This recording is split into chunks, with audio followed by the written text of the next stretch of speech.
Continuing this morning, as you see, with Canto 11, Chapter 9, Text 29. We discussed 29 for 2 days. We're going to finish, because it's an important verse, this morning and just touch on 30. And to kind of give us a context of where we've been, 29 is in a way an expansion of what's 28. So here's 28. 11:9:28. The Supreme Personality of Godhead, expanding his own potency, Maya Shakti, created innumerable species of life to house the conditioned souls. Yet by creating the forms of trees, reptiles, animals, birds, snakes, and so on, the Lord was not satisfied within his heart. Then he created human life, which offers the conditioned soul sufficient intelligence to perceive the absolute truth, and became pleased. So we discussed that at length. 29, translation reads, after many, many births and deaths, one achieves the rare human form of life, which, although temporary, affords one the opportunity to attain the highest perfection. Thus, a sober human being should quickly endeavor for the ultimate perfection of life, as long as his body, which is always subject to death, has not fallen down and died. After all, sense gratification is available even in the most abominable species of life, whereas Krishna consciousness is possible only for a human being. And as mentioned, Prabhupada refers to this verse many times in his classes, something like 15 different classes where he referred specifically to this verse. The Sanskrit within the verse begins, labdha, sudurlabham, idam bahu sambhavante. Next line. Manusham artadam anityam apiha dhiraha, etc. So here's a lecture, a transcription of a lecture from Detroit, 1976, June. And he's speaking on Canto 6, Chapter 1. In the cycle of birth and death, we are rotating. Once a chance is given to decide whether we shall rotate in the cycle of birth and death, or we shall go back home, back to Godhead, that decision rests on this life. It is very responsible life. Labdva sadurlabhamidam bahu sambhavante. That's the Avadhuta Brahman says, or Krishna says to Uddhava. Then similar, Prahlad Maharaj says, Durlabham manusham janma tad api adravam artadam. Very similar. Tad api artadam adravam. Don't spoil this human form of life like animals. This is the special prerogative to realize one's spiritual identity and engage oneself in spiritual activities. That is human life. And if we do not take care of it and are washed away by the waves of material nature, the ocean of nescience, if we place ourselves to be carried away by the waves of nescience, then our life is spoiled. If we want to save our life from being carried away by the waves of material nature, then we must take to Krishna consciousness. If we simply accept this truth, that, quote, I am the eternal servant of Krishna, then we are immediately free. And here's some 1966 lecture, must be 26 2nd Avenue. Therefore, Turnam yateta na patet anu mrityu yavan. That's the third line of this verse.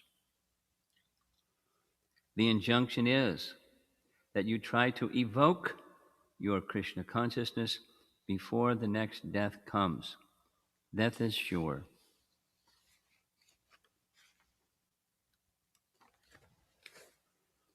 Whatever you are manufacturing, death will come. It will take away everything. Krishna says, Mrityu sarva harashaham, Bhagavad Gita 10:34. Mrityu sarva haras. Mrityu means he takes away everything, your house, your family, your country, your dress, your apartment, everything, finished. Then you have to accept another body, and you have to cultivate. You have to construct another house, another society, another. This is bondage. Bhutva bhutva praliyate. Bhagavad Gita 8:19. Coming once for some years, working very hard, creating a favorable situation and unfavorable situation, and having a next life. This is going on. Therefore, Lord Chaitanya says, E rupe pramanda brahmiti kona bhagyavan jeev, Guru Krishna kripaya bhai bhakti lata bij. The living entities, they're rotating, wandering in so many ways all over the universe. Brahmanda, Brahmite, sometimes as Brahma, sometimes as an ant, sometimes as a demigod, sometimes as tree. It is going on. E rupe Brahmanda Brahmite. So a living entity who is fortunate while wandering in this way, he gets the touch of Guru and Krishna, and then his life is successful because Guru Krishna kripai pai bhakti lata bij. We take it, we get it, the bij. You, just like you get a very valuable seed of a lotus flower, but if you don't utilize it, the bij will remain. But if you utilize it, the bij or the seed will grow, and one day you will have a very nice lotus flower. 1966 again, another class. So, human form of life is meant for this realization. Manusham artadam. That's this text 29. This, manusham, this human form of life is meant for giving you something substantial. Artadam, not artadam means to get some hundreds of millions of dollars. Artadam means that you get eternal life, eternal blissful life. That is artadam. That can be achieved within the duration of this human form of life simply by executing the different processes of devotional service. And the last for this text 29, there's many more, but there's a nice reference.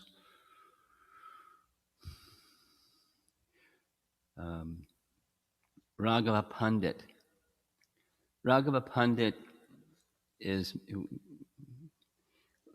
one of the things Raghava Pandit did was he lived at Govardhan, and he took Srinivasacharya and Narottam Das Thakur on Prikrama all around Braj and particularly Govardhan. So that Raghava Pandit, and he wrote Hari Bhakti Ratna Prakash. And reference in this verse is text 29 is here. It's nice, it's a little longer, but it gives you, another writer and how they're perceiving the importance of this verse, text 29. The Shruti, Smriti, and other Vedic literatures proclaim that everyone should worship the lotus feet of Lord Krishna. The Vedic literatures state that everyone should abandon all other types of worship and simply take shelter of Lord Krishna's lotus feet, which are the proper object of everyone's worship. This is everyone's best course of action, as explained in the following statements of Vedic literature, and there's a whole string of them.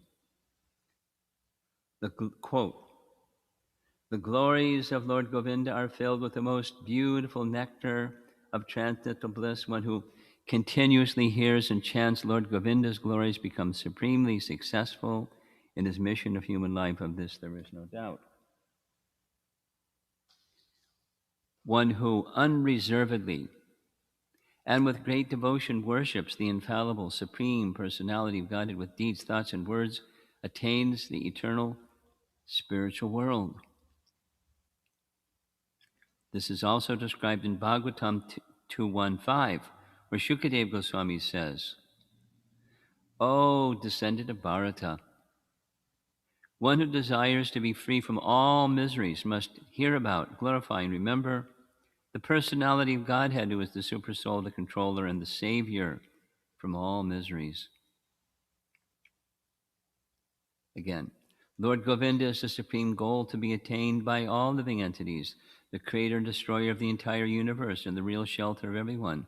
One who takes shelter of Lord Govinda never perishes, but is always protected in all circumstances.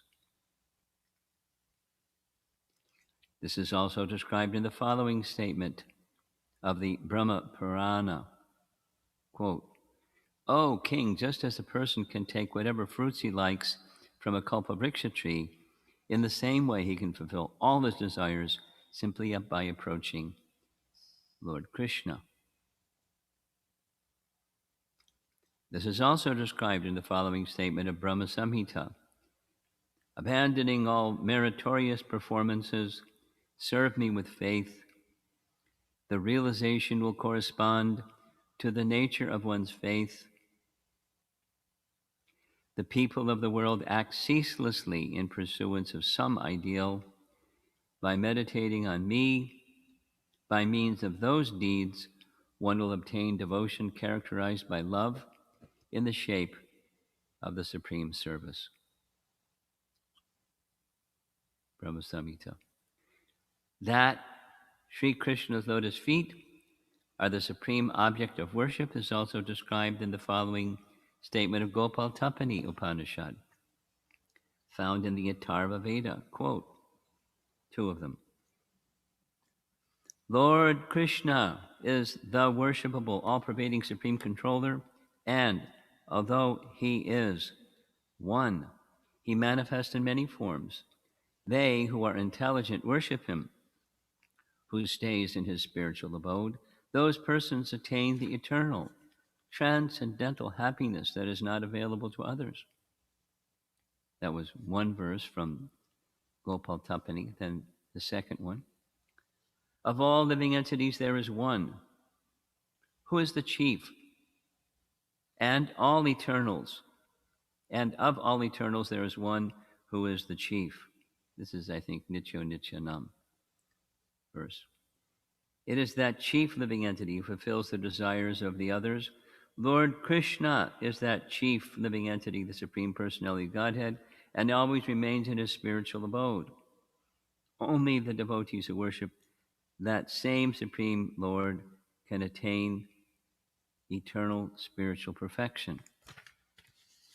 Then comes this verse. For all these reasons, one should immediately begin devotional service to Lord Krishna without any delay.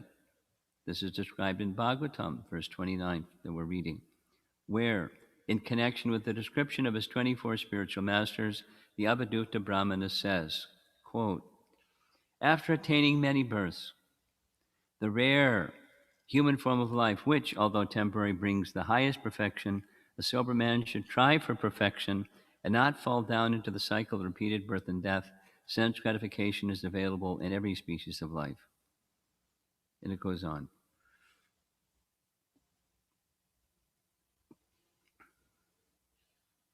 He's like a Krishna Bhakta. He's giving many scriptures more. They're all nice.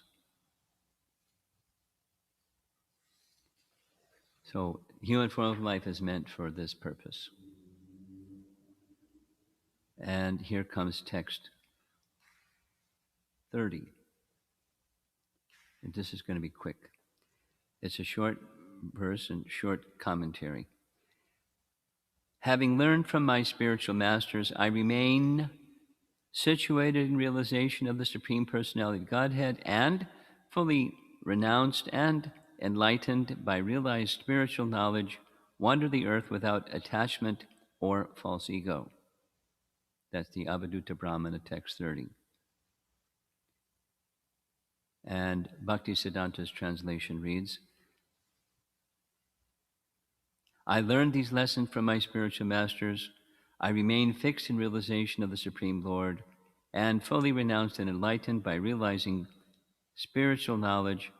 I wander all over the earth without mundane association or false ego. And Bhaktisiddhanta's gloss of Vishwanath's commentary. In reply to King Yadu's question, the Brahmana said, I have acquired knowledge in this way. I have become detached from sense gratification. I have realized the presence of the Supersoul by practical application of my acquired knowledge. I have become freed from false ego, and I wander about this world free from unnecessary association. And then finally, here's Vishwanath's commentary. Having learned from my gurus, having developed detachment and seeing through realization of Paramatma, I wander the earth without attachment or false ego. And then the commentary, the king said, Tvam tu kalpa kabir dakshaha. You are capable. This is going back to chapter 7. Chapter 7, we're on chapter 9. But going back when King Yadu started to, the whole section is concluding now because it spanned 3 chapters. But King Yadu did the question or the comments to the Avadhuta Brahmin. You are capable, learned, and expert, but are inactive. The Avadhuta answers the king's query in this verse, I see through spiritualization of Paramatma. Vijnana lokaha. So that's our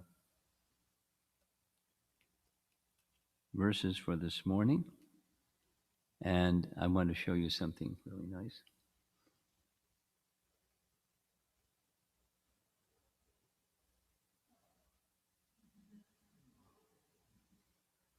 This was 28.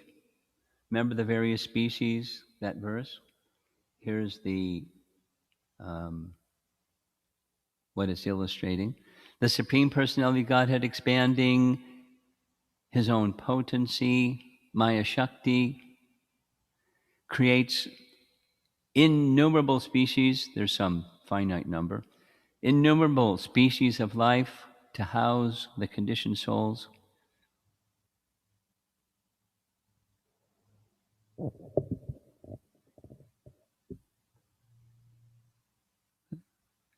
Yet, that's the why, yet by creating the forms of trees, reptiles, animals, birds, snakes, and so on, the Lord was not satisfied within his heart. Then he created human life, which offers the conditioned soul sufficient intelligence to perceive the absolute truth and become pleased. Became pleased. That's the Lord became pleased. Now check this out. This is the new slide that starts a new section. Shruti wanted to improve that image, so the context is clear. That was her intention. It's Dwarka.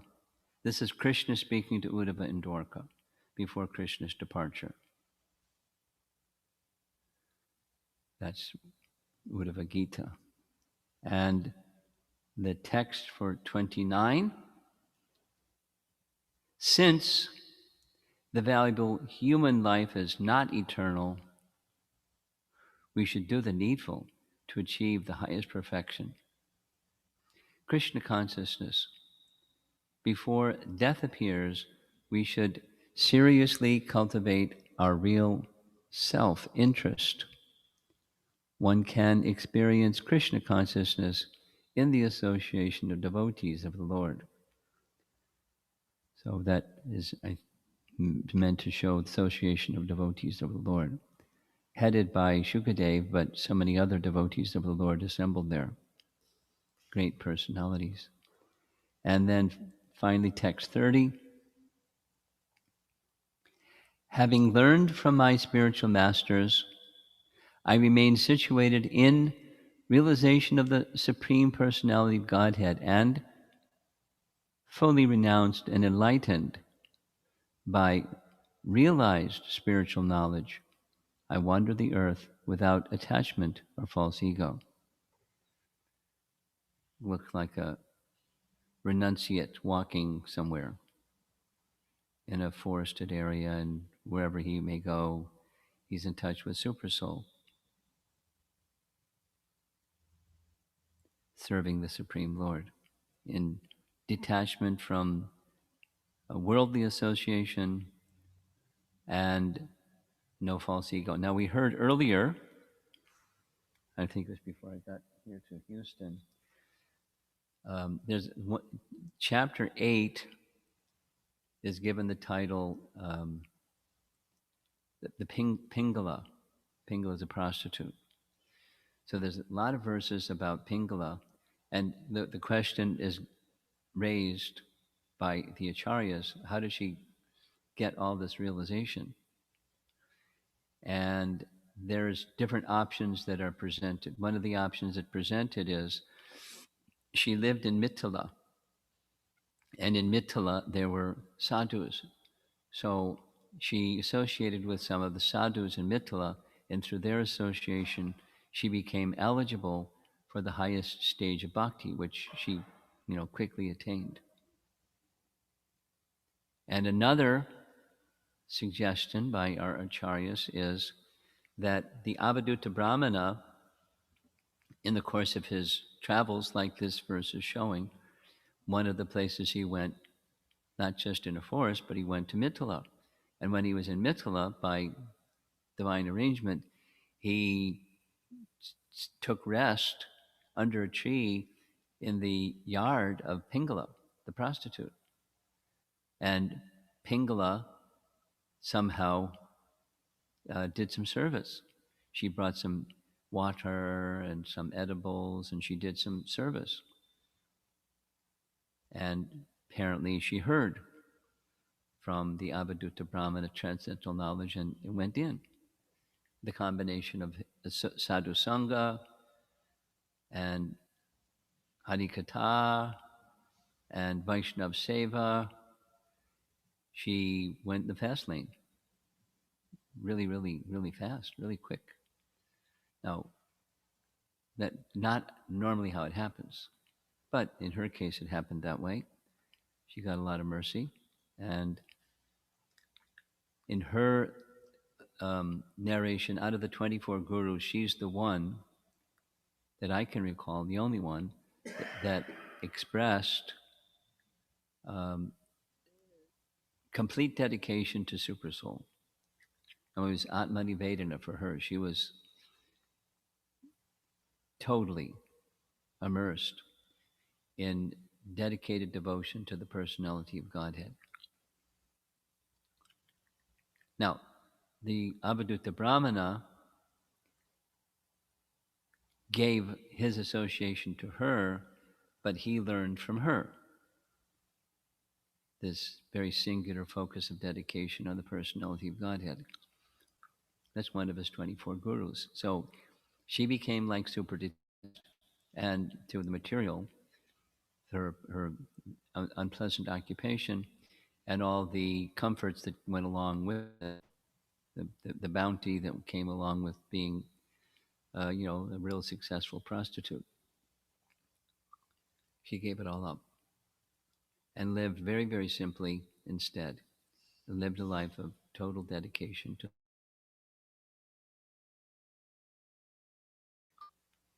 whether it's a prostitute or whether it's an Avadhuta Brahmin or King Yadu or anyone else. Just in other words, regardless of Varna and Ashram, the principles are appropriate for everyone.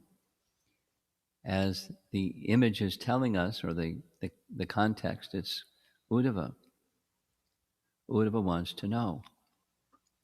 And as Uddhava wanted to know, Krishna's informing Uddhava, here's what the Avadhuta Brahmin said to the king, who also wanted to know. Specifically, he wanted to know about detachment, and Uddhava wants to know specifically about attachment. But they go together because for him, at least the modest expression was he was too much attached, too much attached, too much attached to a family life, Uddhava. No way. But he's speaking of himself in that way. So that it opens the door for this instruction. Uddhava's instruction from Krishna.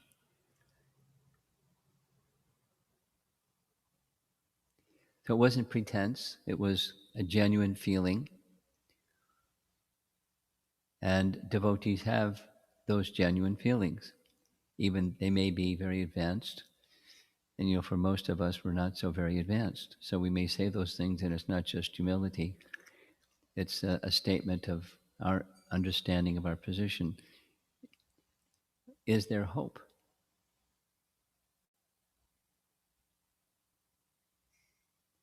Just a little sharing. Because of the pandemic situation, lots of things have changed. And one of those things that has changed is the Memorial Day weekend, traditionally for maybe 35 plus years, working on 40 years, has been a time for the devotees to come together in Gita Nagari farm and have a Memorial Day weekend retreat long before Sadhu Sangha started, the Sadhu Sangha retreat. And I don't know if they're planning to have that this year, but we're definitely not having the Memorial Day weekend retreat in Gita Nagari. One of the reasons, just a little sharing, this is kind of an ISKCON news topic, but our farm, as our temples had financial challenges, farms also, one can imagine, had their financial challenges. And because one of the significant sources of income for the farm, I mean, not just maintenance, but growth and infrastructure and things like that, was tourism, groups coming to the farm. They had developed, accommodations over a period of 10, 12 years to accommodate many people. But pandemic, no people were coming. Same happened in New Vrindavan. Tourism just shut down. What to do. So they came up with this really interesting idea. You'd never guess. So I'll tell you. They put an ad out in universities for this semester that's going on right now. If you'd like, we have room and board, and here's a fee. You can do your remote studies here at, they call it the yoga farm. They have accommodation for something like, I would know exactly what the number is, 45, 50. They put it out. 1,500 people responded. Then they had, they upped the price up a little bit, and they interviewed people, and I don't know how it went, but we're not going to be having a Gita Nagari retreat because the place is filled up with socially distanced, I hope, students that are there for that purpose. So instead, it's going to be somewhere else. And the theme is on this topic. The theme is Vaishnav etiquette and, what's the word?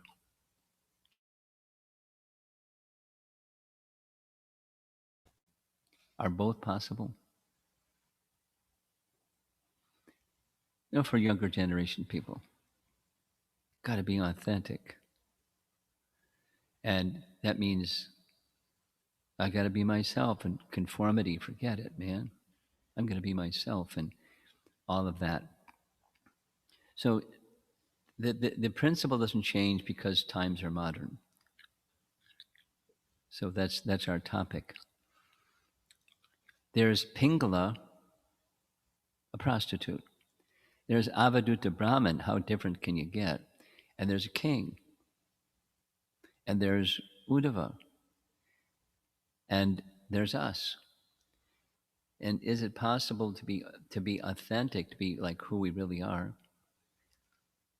Because that's a question. What does that mean? Who are we really? But accepting that we have our psychophysical nature, we have our body, mind, and intelligence, and that whole package, and that's who we are, or at least it's impacting our feelings and our conduct and everything. So, can we still be who we are in that psychophysical nature picture of things in our modern context, and still have Vaishnava etiquette and behave in a way that's pleasing to Krishna? I mean, the answer, of course, is yes. It's not just a lie or a pretense, but the dedication, what it takes at any point in time, whether it's Uddhava time or King Yadu time or Lord Chaitanya's time or our present time or any time, it takes uh, recognizing what our situation is with the conditioning influences that are acting upon us for some natural course of circumstance. There's conditioning influences acting upon us. We have our little package, our little psychophysical nature package. That was verse 28. But the human form of life is meant to go beyond that. The opportunity is there to connect with the absolute truth. That's the mission. And when that mission is seen and one acts to achieve that, then the conditioning influences can be transcended. That's a little summary of our Memorial Day weekend retreat topic as it applies to this Uddhava Gita section particularly. So as the image shows, we don't have to be a sannyasi mendicant walking in a forest or going to Mithila, or it doesn't require, the external doesn't have to be like this or whatever. There's no material circumstance that defines it. Shri Shri Radha Lila Madhava Ki Jai.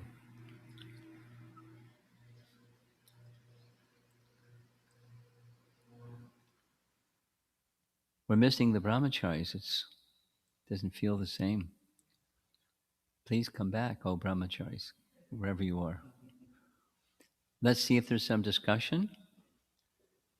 We have our little portable microphone, right?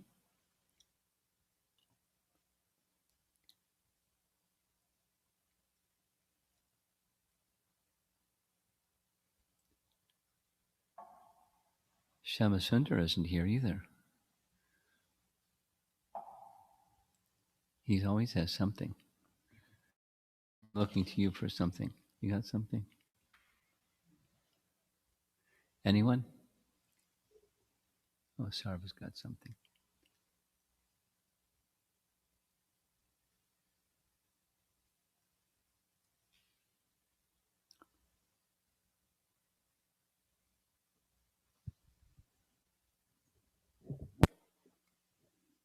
That verse that said that the Lord was created first the other living beings, then man. He wasn't satisfied at first, which is a little different from the devolution description.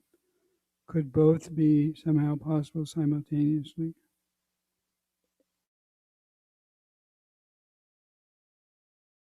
I know in the Vedic knowledge, there's sometimes apparent contradictions are not a contradiction.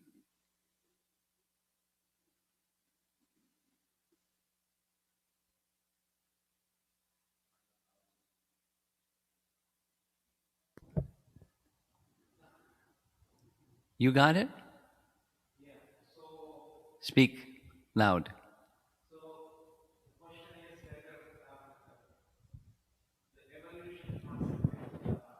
Evolution?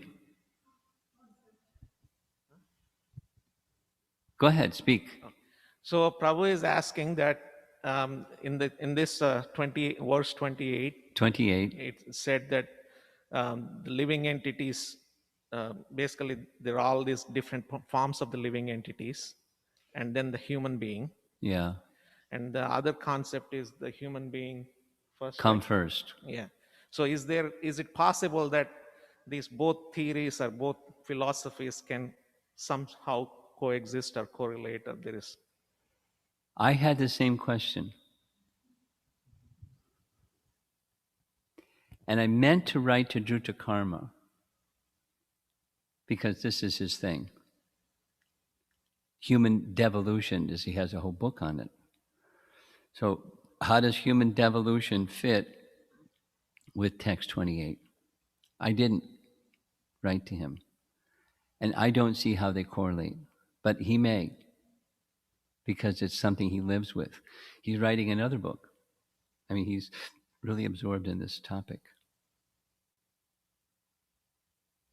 So, Aradhita is going to take a note in her little phone and send me a text to remind me to write to Druta Karma.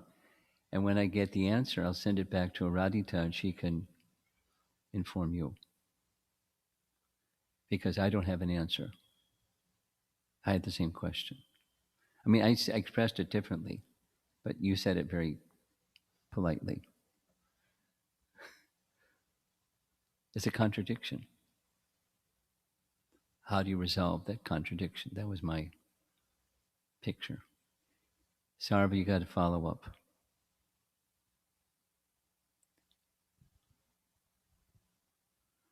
I think there was a conversation between Bhaktisiddhanta Saraswati Thakur and professor from Ohio State University. Southers.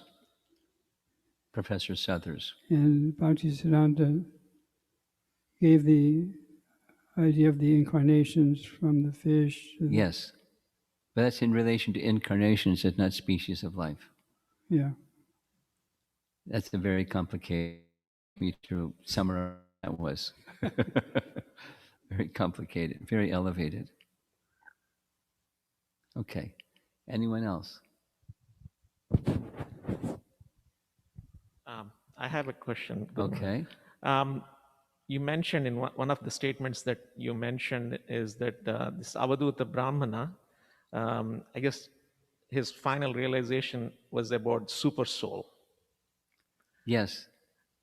So, I mean, I thought the ultimate No, that's the platform from which he is speaking.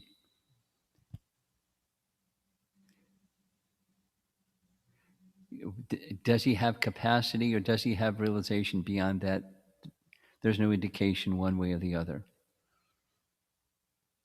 But that's the platform from which he's speaking. One of the things that you mentioned is Pingala. She actually went to the Bhagavan stage. Yes. So yes. Taught her, or she taught him, she learned from him.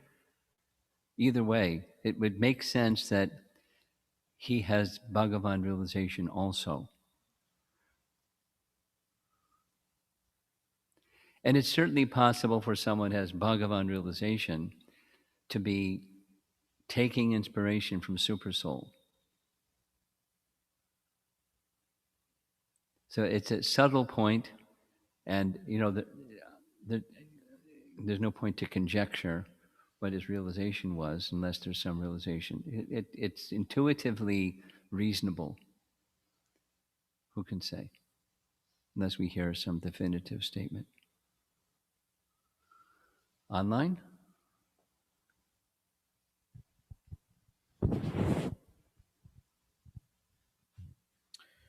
One question from Uttama Bhakta Prabhu.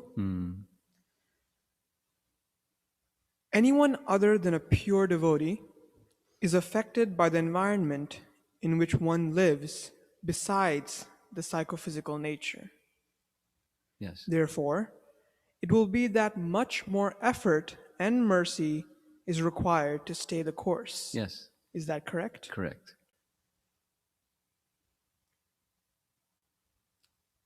We have questions from Swetadi Prabhu. When reading from Raghava Pandit's commentary today, there was one statement that one who takes shelter of Govinda never perishes and is always protected.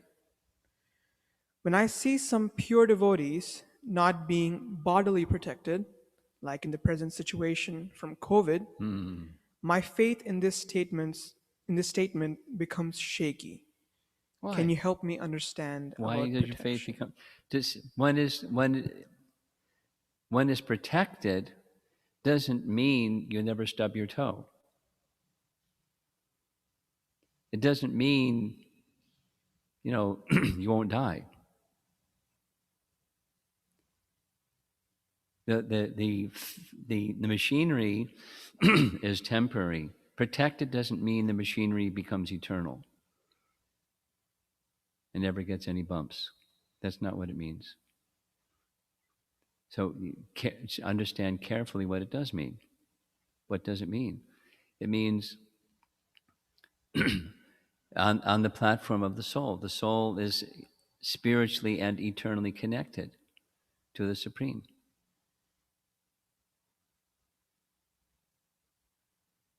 And that is a secure position protected by the Supreme Lord. That's the meaning. Next.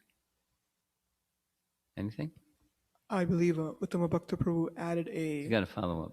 comment to the original question. He says, I am thinking about Vrindavan versus New York, etc. Okay. Good for you.